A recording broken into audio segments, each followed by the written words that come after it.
Broadway's My Beat, from Times Square to Columbus Circle, the gaudiest, the most violent, the lonesomest mile in the world. Broadway's My Beat, with Larry Thor as Detective Danny Clover.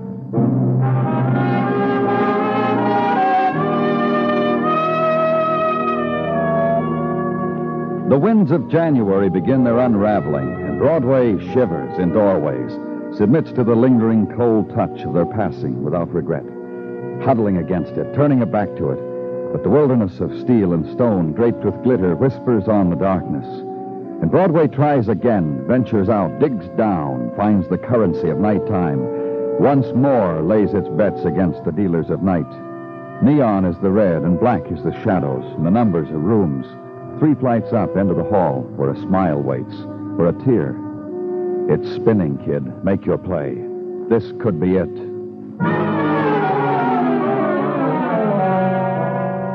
And the dealers pay off in another way, as the man who wipes his hands on a bar apron offers you one. You'd ever been here before, you wouldn't say this was the same place, mister. This time of night, other nights, my little place of business is alive, teeming with frolic. What changed it tonight? The frolickers was driven away. Yeah, I can see that. Come on, wait what I got for you in the back room. Just wait. The thing to see. My back room, my cribbage room. Ain't it a shambles, mister? Who is this man? Worst shambles of all, ain't he? Russ Warner, citizen of Chicago. 2 years ago, when he dropped by for a visit, he looked in better health. He dead, mister? No, a shoulder wound. The bullet almost tore it apart. He's lost a lot of blood. Why didn't you call an ambulance? I did. I was laying myself odds who would get here first. You won. All right. Tell me what happened. Yeah. Russ walks into my place of business, don't even pass a how to do, just asks for the cribbage room. I give it to him because no one else was in here. And maybe an hour later, another man walks in, asks for the cribbage room. I give it to him. All of a sudden, bing, bang, boom, I got a bleeding man and 4 bullet holes in my plaster. Look. You see, count them. There's one and another. This one hit a water pipe. Who was the other man? An utterly complete stranger. Tell me, mister, with personal damages like this, should I go on living? And a few minutes after that, the men salaried by the city to measure violence, photograph it, calibrate it, the men from technical, also the white-coated boys with stretcher and the remarks tailored to fit the occasion. Havoc and Russ Warner were being handled professionally, so leave there, go home. And the next morning, back to headquarters, down the hall and into the office. And 2 men are waiting for you. Morning, Danny. Margman? This is Lieutenant Clover, Russ. I apologize for shaking with the left hand. Sling on the right, courtesy of your medical department. How you feeling, Russ? Fit. Shoulder aches a little, that's all. Yeah. Russ says he hardly knows what happened last night, Danny. Oh? Emotions. Like I told Detective Muggerman here. Since I was a lad, a bundle of nerves. You know what a doc once told me I did? I reject. Every time something large happens to me, I reject. My mind refuses to remember. Imagine. Isn't that interesting, Danny? However did I get here in this condition? That's what I'd like to know. I want you to think about it, Russ. I want you to think hard. Try to remember. Don't talk, Russ. Just think. Who could have done it? What happened? Maybe I can help you, Russ. Oh, gee, I need it. And we can book you on about 8 counts, the way I figure. Because I was shot? Oh, how do you like this memory of mine? It's suddenly like a What happened last night, Russ? As clear as anything. I can tell you to the detail. I walked into this back room, saw a gun on the table. I picked it up, and being cleanly by nature, I started to clean it. It went off. Fired 4 shots into the wall before it got to you? I couldn't control it. It was alive in my hand. There wasn't any gun in that room, Russ. Wonder where it is. Wonder what Danny, What do you want, Sergeant? on searching our records, I have come up some news about this Russ Warner. Good morning, Mr. Warner. I have some news about you. Last week, you were in a fight with one Joe Hayden, a street brawl. What about it, Russ? Well, Joe's a friend of mine. We were just seeing who was stronger. You got this Joe Haydens address, Gino? Indeed I do. Here. Thanks. Lock this man up, Gino. Come along, Mr. Warner, unless you can afford not to do so. What do you mean, Sergeant? Bail has been set for you pending hearing. Nice round figure, too. $5,000. Material witness to whatever transpired last evening. Reach into my pocket, will you please, Sergeant? I think you'll find the dough in my wallet. I carry such sums for emergencies. And I'm really sorry I caused all of you so much trouble. Honestly. So long.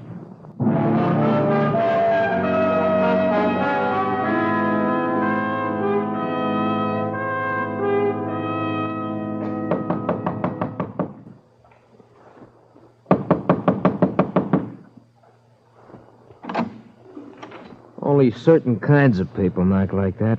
You ain't fat enough to be a bill collector. This makes you what? Police. Bingo, I know it. They got an ear for talent. Let's kick it around inside, huh, Mr. Hayden? The missus is taking her afternoon beauty sleep. Usually she comes out of it like a cat. All claws and teeth. Want to take a chance? We'll try it, huh?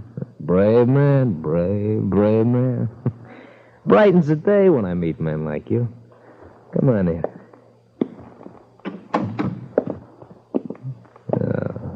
Look at her. Oh, she makes a sofa a dream boat. Wake her. Would never miss this for the world. Honey, baby. Come on, Laurie, wake up. Come on, hit the deck, honey. We got a police. Police? The magic word, like a kiss. Yeah, Laurie, police, come on. Well, find him a piece of fruit and send him away. Mm-hmm. Can't do that, honey. I got a feeling police want something else. What? My Laurie asked it for me. My baby Laurie. What do you want? You know Russ Warner? A chap named Warner? Let me freshen it up for you. You were in a fight with him last week. Oh, that Russ. What didn't he say, Laurie? What was the fight about? Tell him, Laurie. Yeah, sure, honey. Well, it's this way, man, from the police. Two old Chicago friends like Joe and Russ. Two old friends like that meet after 2 years being apart from each other. What do? Beat each other up. It's common courtesy. And Russ with a bullet hole in his shoulder, what's that called? This good thing happened to Russ, nobody tells till now. Happened last night, Henry's Bar, 3rd Avenue and 12th. Oh, what do you know? Where was I last night, honey, to miss a thing like that, huh? Don't you remember, Joe? With me? Your Laurie? All day. Never left my side. Sure. How could I forget a thing like that? Oh, Laurie, baby. Laurie's your alibi, huh? Was there ever a prettier one? Honest. You sounded real happy Russ was hurt. You don't see it eye to eye? You hate him? I'm full awake now, so I'll tell you. Russ and my Joe were hoods together once in Chicago, closest 2 years ago. Joe met me, gave it up, because I was better. Tell him, honey. Yeah, wait, Joe. A week ago, Russ was standing against a lamppost, waved Joe over to him, invited him back into the old days. They messed with it a while. Joe wanted no part of it. Joe was the one who walked away. Strong Joe. Because he had you. Mm-hmm. Because he had me. You know what I did to keep it that way? No, tell me. I long-distanced the call to chums in Chicago. Thought they'd care to know Russ Warner was loose here. Looks like they brought along a bullet. Found Russ. Honey? Gotta be, Laurie. Go back to sleep, baby. The police is leaving.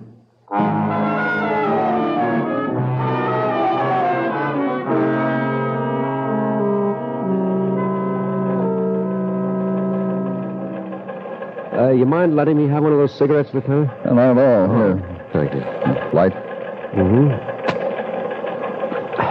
Thanks. When do you think that stuff will be coming over the teletype from Chicago?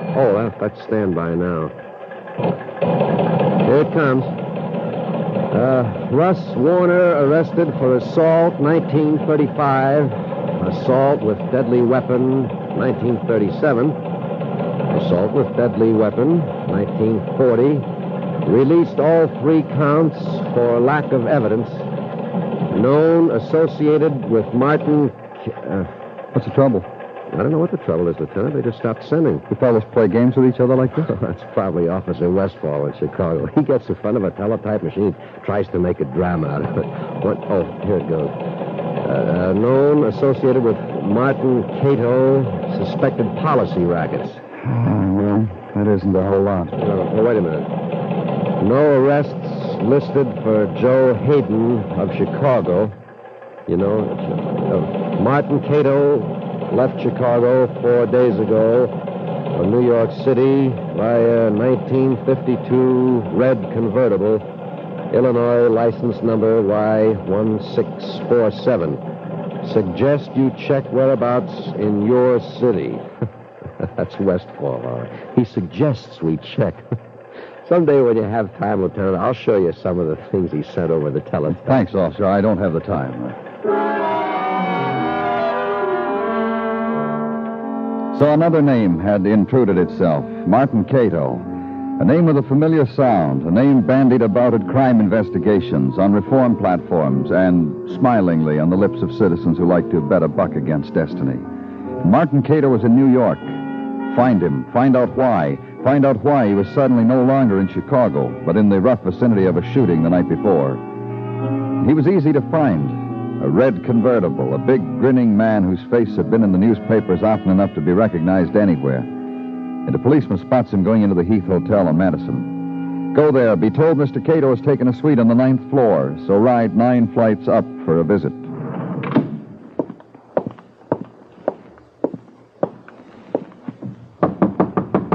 The door's open, boy. Come on in. Put the drink right over. Who are you? My name's Danny Clover. I'm from the police. Why? What are you doing in New York, Cato? You come to shoot up a man named Russ Warner? I come here because I like New York, mister. Don't you try to arrange to do things you like, mister? You're just here on a visit, huh? Yeah, that's right, a visit. It's been 3 years I haven't ice skated in Rockefeller Center. I'm going shopping for blades today. Where's a nice place to shop, huh? Russ, don't be crazy. Cato.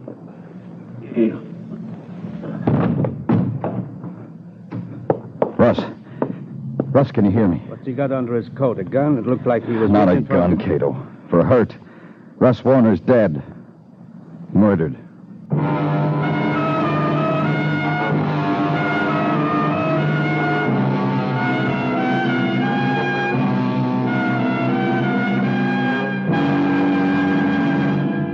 You are listening to Broadway's My Beat, written by Morton Fine and David Friedkin, and starring Larry Thor as Detective Danny Clover.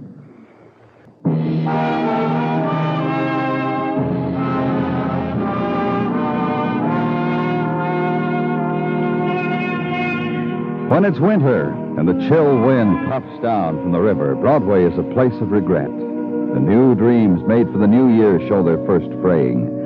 The golden girls are wrapped in fur coats somebody else could afford.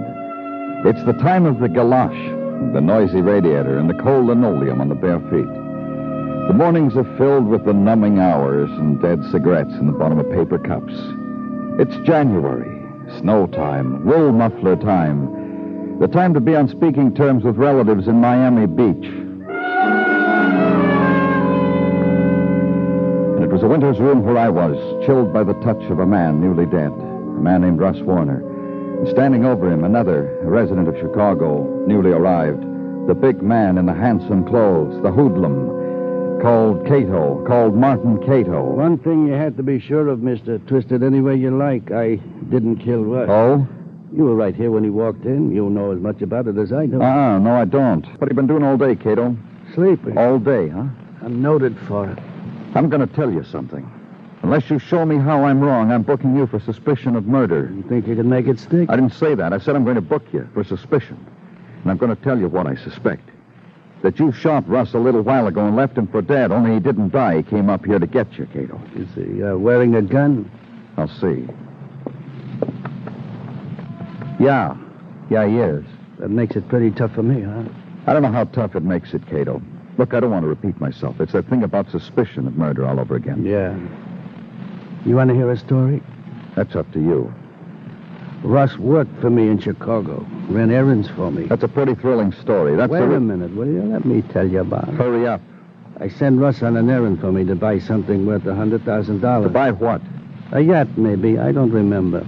He had $100,000 of mine, and he ran. And you chased him, caught up with him. I caught him in the back room of that bar, mister, and teased him. All right, I put a slug in his shoulder just to tell him the reason I came to New York. To let him know I want my dough. I didn't kill him. I'm glad you told me all that, Cato. You can't book me on suspicion of murder, mister. Assault with a deadly weapon. Let's try that one, huh? You won't argue that one, will you? Thanks, Cato.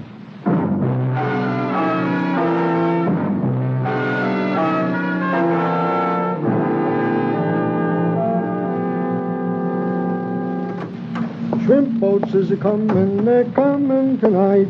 Shrimp boats is a-comin', they're comin' tonight. Oh, won't you hurry, hurry, hurry home? Oh, won't Happy, Gino?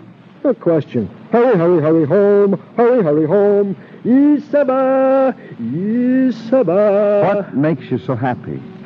Questions, questions, questions. Danny, I'm surprised at you. All right, but I still don't know what makes you so happy. Well, doesn't it stick out all over me, Danny? Doesn't it stick out? I'm happy because one of the nation's major hoodlums, Martin Cato by name, is now beating his head against the walls of our local pokey. True or false? True. Correct. And is it not also true Communications has been flipping its lid with the song of the teletype from out Chicago way? There's such a to-do. To wit, that from the years 1945 through 48, the newly deceased Russ Warner was married to one Laurie Croft, also of Shire. Laurie? The same Laurie who in the summer of 48 divorced said Russ Warner, and in the winter promised to love, honor, obey, and alibi for one Joe Hayden. The same Joe Hayden who last week beat up Russ Warner. Call Muggavan, Gino. Tell them to meet me downstairs with a squad car. Goes without saying, Danny. The effects of Russ Warner were gathered, sorted, and microscoped, Danny. No $100,000 was found. Muggavan, Sergeant Tartaglia, get a squad car. Meet Lieutenant Clover downstairs. That is all.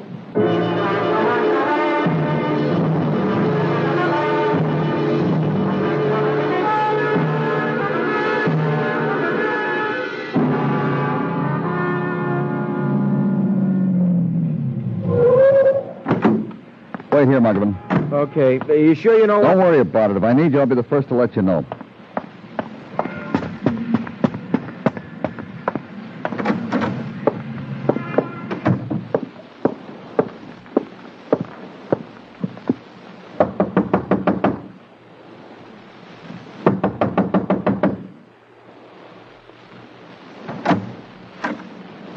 Oh.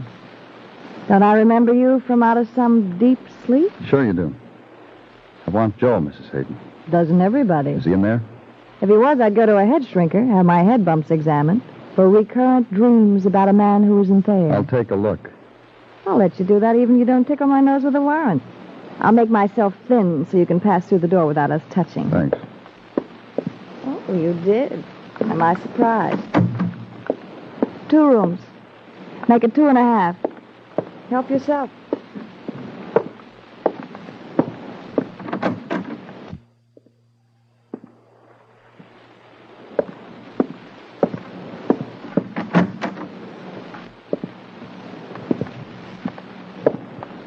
Where is he? What he told me, while running his hands through my hair, pulling it back from my face, was he was all of a sudden called out of town. You think I should believe a man when he tells me like that? Tell you where he was going? He had me enchanted. So when he says, pack me a bag, I pack it for him. Oh? Yeah, oh. I take out the cardboard suitcase, toss in his shirts, a few outer garments, a few under. Dr. West's medium, so his teeth will shine bright and pretty at whoever he went to smile at, wherever they are. Like that, huh? You packed his bag, kissed him goodbye, and never asked where a husband was going. Because I love him so. Maybe there was another reason. A girl has to have another reason? $100,000 could be another one. 100,000. Has a sweet sound. Tell how come I never heard it before. The $100,000 Joe killed Russ Warner for. Russ? That tired boy Russ had money like that? Took it away from Martin Cato, carried it around New York, lost it to Joe Hayden. That and his life. You think... No. Oh, you think... What? Joe made me pack some bundles wrapped in old newspapers under the shoes. When I asked him what they were, he kissed my mouth shut. Said, don't worry about it, baby. You think my lover boy Joe did that to me? You know where he is, Laurie. Tell me. It'll be easier for you. The boy rented a car from the U-Drive down the street. That's all I know. All he told me. Sick 'em, police. Chain 'em to a wall. I'll walk back and forth in front of him. Just to tease. Sick 'em, police. So go down to the corner and question the man who runs the U-Drive garage. Sure, you're told. The man you're looking for rented a car a few hours ago. Here's the make, car, and license number. So thank him and leave. The All Points Bulletin. Find Joe Hayden. And wait. And get lucky. Picked him up at the airport, Danny. An off-duty officer was waiting to meet a friend on an incoming plane. Spotted him. He's being held there. So get a squad car and ride across the face of a city. The sound you make is like broken glass slashing against its heart. You see the terror, silent and quick, in the blur of crowd making way for you. And finally you get there, the airport. There they are, Danny. Over there. Officer Candles is with him. Yeah, I see them. Okay, officer, we'll take it from here. You almost made it, Joe. Yeah, almost. It's the story of my life. Put them on, Muggavan. Right. Come on. Don't be bashful, Hayden. Just slip these on your wrist. What happened to your car, Joe? Ditched it. You almost threw us off at that, kid. You see? Almost again. Okay, Muggavan, open his bag. Sure. Now what, Danny? Just make sure the money's in it, then we can get out of here. Don't bother messing up the shirts. The dough is there. Wrap newspaper. Yeah, you find it, Danny. What? Nothing in here but shirts, socks, and underwear. You're crazy. The dough, the 100,000, it's got to be there. Turn that suitcase upside down, Muggavan. Empty it. Shirts, socks, and underwear. That dough, I don't know what goes on here, but... You know what goes on here, Joe. Now you do. Come on, let's go.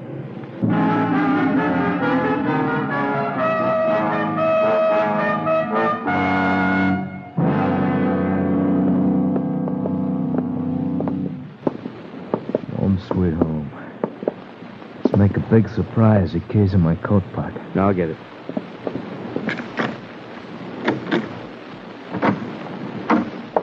Call your wife, Joe.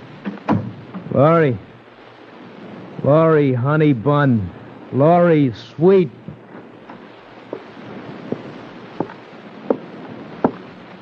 Hi, Laurie. Joe? Great the detectives, too. You know Lieutenant Clover's friend here's Detective Muggavan. We disturbing you, Mrs. Hayden? I was getting used to being without Joe. What'd you louse it for? Muggavan? Mm-hmm. That room Mrs. Hayden came out is the bedroom. Take a look. Right. They put cuffs on me, Laurie. That's real tough. Is that all you got to say? Oh, my poor Joe. How sorry I am for you. Look what's become of you. Poor Joe. Is that what you want me to say? You're forgetting something. How's Laurie. it coming, Muggavan? Give me a chance, Danny. Detective Muggavan's looking for $100,000, Mrs. Hayden. Did you hear me, Mrs. Hayden? Look, all of you, get out of here. They can't do that, Laurie. You know they can't do that. That's right, we can't. It's got murder in it. You got your boy. What more do you want? Take it easy, Joe. That's better. The man said it's got murder in it, Laurie. What do I care what the man Danny? says? Yeah? Here it is. A sample, $100 bill. Rest of it's in there, a suitcase. How are you, Laurie? Dear wife, Laurie. Loving wife, Laurie. First time I was here, this place was drenched with love. What's happened to it? What's happened to it is what you said, murder. And now another thing. Greed? Yeah. Yeah, that's my Laurie. My Laurie, all mine. Want to tell us how you got this money, Mrs. Hayden? Yeah, I'll tell. An old friend came back to me. Russ Warner, huh? Man you were once married to. Yeah, seems he never forgot the happiness.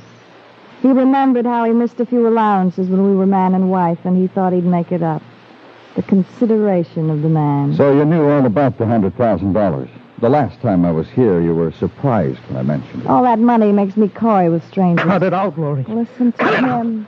They know what happened. They figured what happened. All the way here, they've been telling me. What do you want to lie for? It's not going to do you any good. What'd you tell him, Joe? What'd you tell him, Joe? He didn't tell us anything. He didn't have to tell us anything. They know, Laurie. They know. How Russ showed you the money he'd stolen from Cato. How he wanted you to run away with him. How you... Laurie... How you shot Russ, Mrs. Hayden. That's what your husband's trying to say. Then you showed the money to your husband, Mrs. Hayden. Told him to take the money and go away. You'd meet him later. You packed his suitcase for him, but somehow it slipped your mind to put the money in it. Russ knew where the money was. That's why he went to Cato to tell him. Laurie... You just wanted me to go away, didn't you? Then you would go someplace with the money without me. Laurie, why? Laurie, you If you'd have trusted me with the money, I'd have done anything for you. I would have said I killed Russ. Listen to anything him. you wanted, I gave it to you. I tried to do it. Like Russ? What happened to us, Laurie? What did I do? Tell me where I was wrong. Listen to him crying. Just like Russ, he cried too. Before I shot him, big tears in his eyes. That big. A crybaby. Did you ever have a woman that had two husbands like that?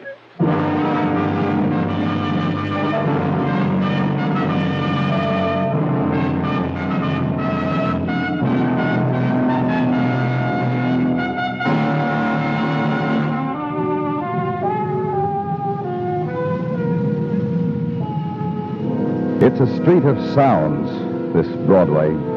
The hissing of the neon through the winter wind, the faraway echo of a girl's laughter, the rasping of life deep inside the earth. And the other sounds, the sighs, the whispered pleas that no one hears. It's Broadway, the gaudiest, the most violent, the lonesomest mile in the world. Broadway, my beat.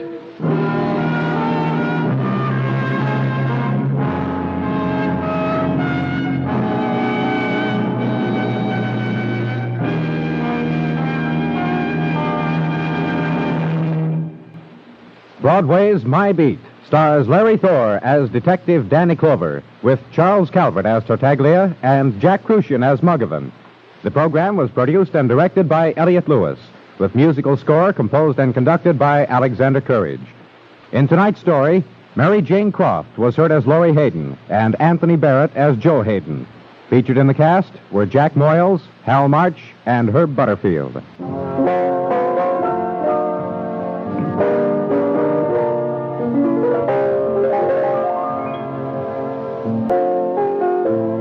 Bill Anders speaking on the CBS Radio Network.